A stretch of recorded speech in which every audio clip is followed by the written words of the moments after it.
और अब इसके बाद हम मिनरलोकॉर्टिकॉइड्स भी देख लेते हैं, इसी में देख लेते हैं। सेकेंड वन क्या था?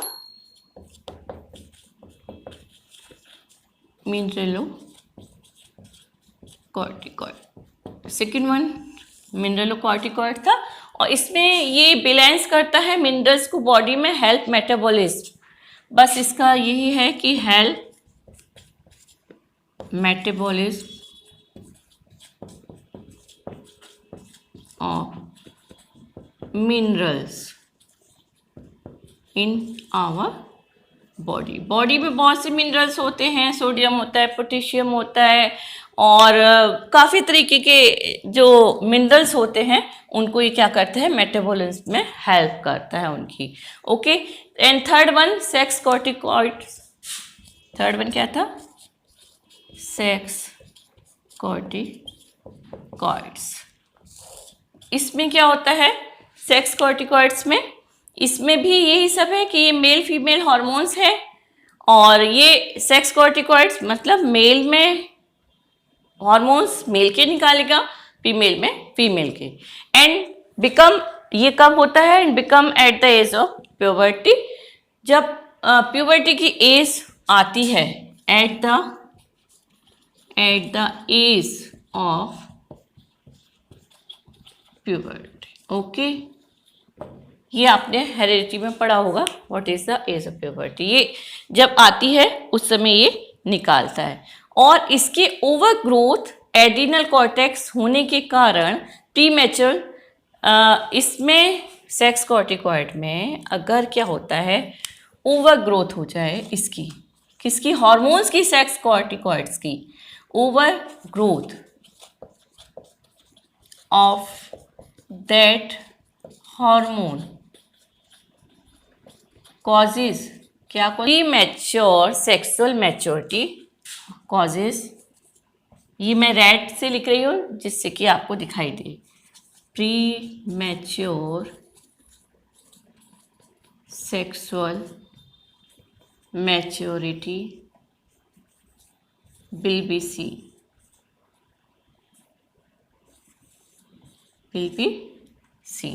इस तरीके की मैच्योरिटी, अर्ली मैच्योरिटी कहते हैं इसको, कि एज हुई नहीं और बॉडी मैच्योर हो गई, तो हमें प्री मैच्योर सेक्सुअल मैच्योरिटी देखने को मिलती है।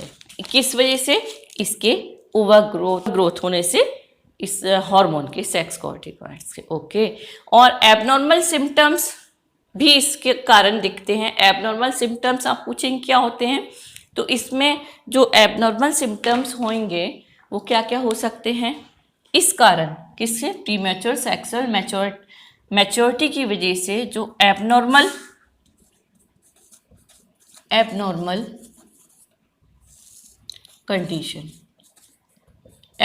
कंडीशंस देखने को मिलती हैं। कैसे? जैसे फीमेल है, मैं इसी तरीके से बता देती हूँ, male and female. Okay, female में क्या होता है कि आपने देखा होगा कभी कभी, ये बहुत ही मतलब रियरली होता है ऐसा, इस तरीके का, जब इस तरीके के हार्मोन ओवर ग्रोथ हो जाती है, तो फीमेल में क्या होता है, बियर्ड देखने को मिलती है, मुस्टैक होती हैं इन फीमेल, एंड जो वॉइस होती है वो हैवी होती है, लाइक द मेल की तरह वॉइस हो जाती है फीमेल की।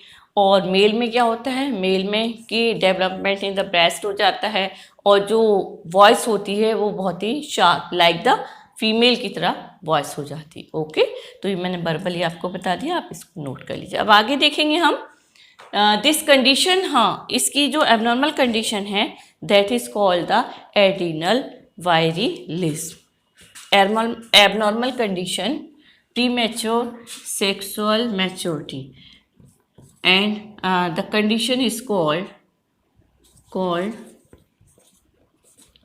वायरिलिज्म।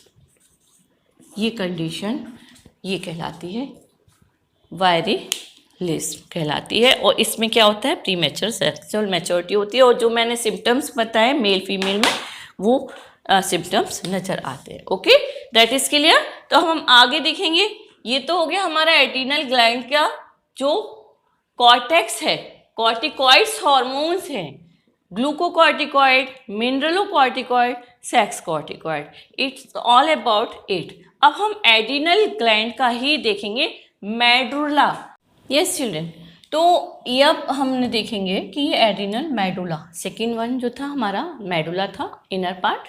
तो ये एड्रिनल मेडुला सीक्रेट करता है एड्रिनलाइन हॉर्मोन्स का, that commonly called the emergency hormone. Emergency hormones क्यों कहलाता है ये? क्योंकि ये इमरजेंसी के टाइम में ही हमको बचाता है, that is called the emergency hormone. Okay, ये हमारी बॉडी को किसी भी इमरजेंसी सिचुएशन से बचाने के लिए हमें रेडी करता है और फेस करने में उस कंडीशन को, किसी भी इमरजेंसी को फेस करने में हमारी हेल्प करता है। ओके, जैसे हार्ट है, जब कोई हमारा हार्ट है तो ये हार्ट क्या करेगा? जब कोई इमरजेंसी आती है, आपने देखा होगा अचानक से कोई फेस करना पड़े, दैट हार्ट बीटिंग फास्टर, तो हार्ट बीटिंग जो होती है बहुत तेज़ी से चलने लगता है हमारा हार्ट। और कभी कभी क्या होता है, जब इमरजेंसी आएगी हार्ट बीट ज़्यादा तेज़ी से चलेगी और बीपी इंक्रीज हो जाता है, दैट इज़ द रीज़न कि इमरजेंसी कंडीशन इज़ देयर। तो जिससे क्या होता है कि more glucose and oxygen is circulate in our muscles. इससे क्या होगा, जब हार्ट बीट ज़्यादा तेज़ी से होगी, बीपी इंक्रीज होगा, तो ग्लूकोज जो होगा वो ग्लाइकोजन से जो ग्लूकोज कन्वर्ट हो रहा है वो ज़्यादा रिलीज होना शुरू हो जाएगा लीवर से हमारे ब्लड में, और हम ये जो हमारी एनर्जी, उससे हमें क्या होगा, resource of rapid energy, we will get the resource of rapid energy. Energy किस वजह से? क्योंकि ग्लूकोज वहाँ से ज़्यादा रिलीज हो रहा है। ओके, ये ब्लड फ्लो को ब्रेन और मसल्स की तरफ ज़्यादा डिलीवर्ड करती है in comparison to other part.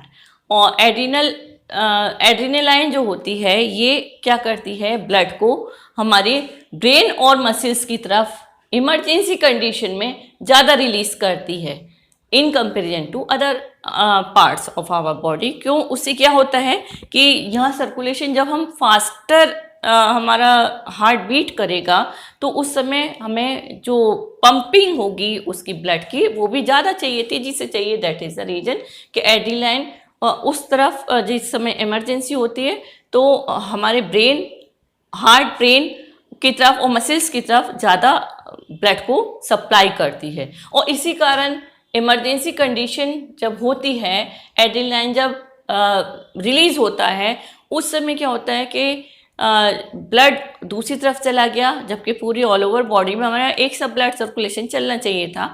तो that is the reason the body हमारी पेल दिखती है। पेल मतलब पीला सा शरीर पड़ जाता है उस समय, जिस समय की वो कंडीशन हो जाती है।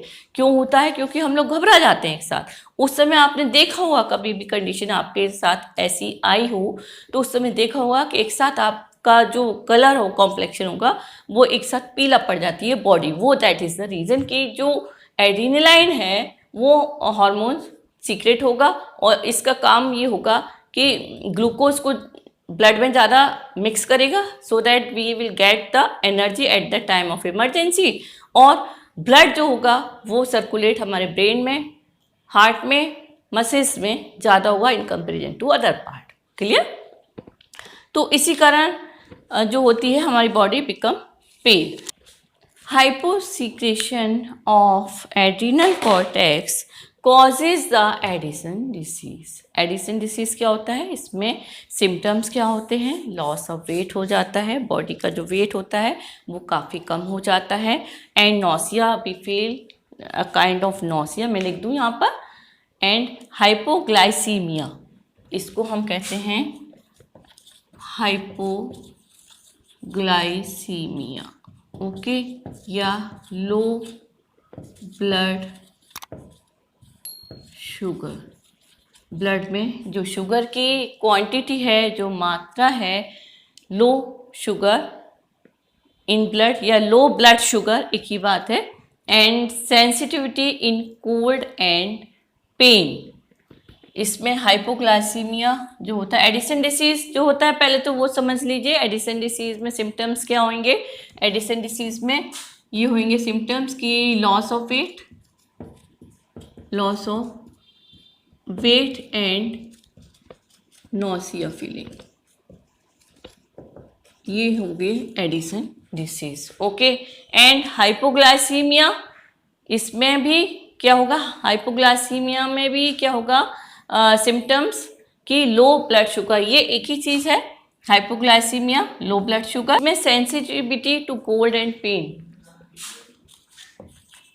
Sensitivity to cold and pain, and we will get any infection easily।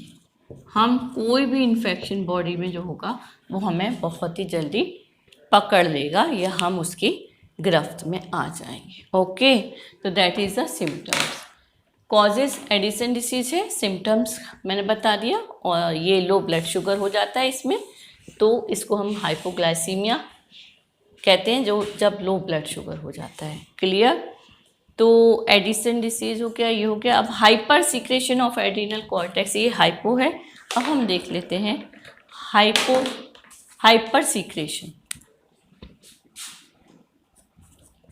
That is hyper secretion of adrenal cortex. Hyper secretion में क्या होगा, हाइपर सीक्रेशन में symptoms, causes the disease called Cushing syndrome, causes disease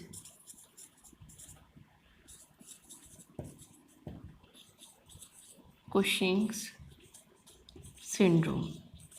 इसमें क्या होगा, हमारा Cushing syndrome नाम का डिसीज हो जाता है, और इसके डिसीज के सिम्टम्स क्या होते हैं, इसके सिम्टम्स भी देख लीजिए। सिम्टम्स क्या होंगे इसके डिसीज के, सिम्टम्स में होंगे कि ओबेसिटी हो जाएगी, इसमें हमें लॉस ऑफ वेट हो रहा था, इसमें गेन ऑफ वेट हो जाएगा, और ओबेसिटी मीन्स हमारी बॉडी फैट हो जाएगी, फैटी हो जाएंगे हम। एंड ऑस्टियोपोरोसिस, ये एक बीमारी होती है बोन्स की, ऑस्टियोपोरोसिस ये डिसीज हो जाएगा। Its disease is related to the bones, इसमें बोन्स हमारी कमज़ोर हो जाती हैं। And weakness, deficiency of salt and water, obesity है but we feel the weakness in body, and weakness हो गई, and deficiency of salt and water, deficiency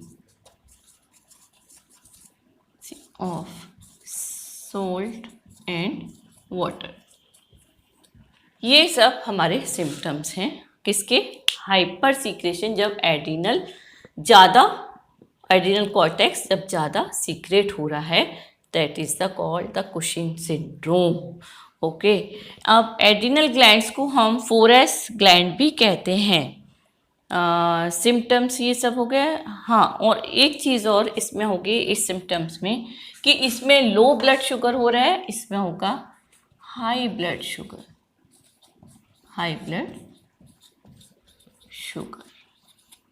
okay.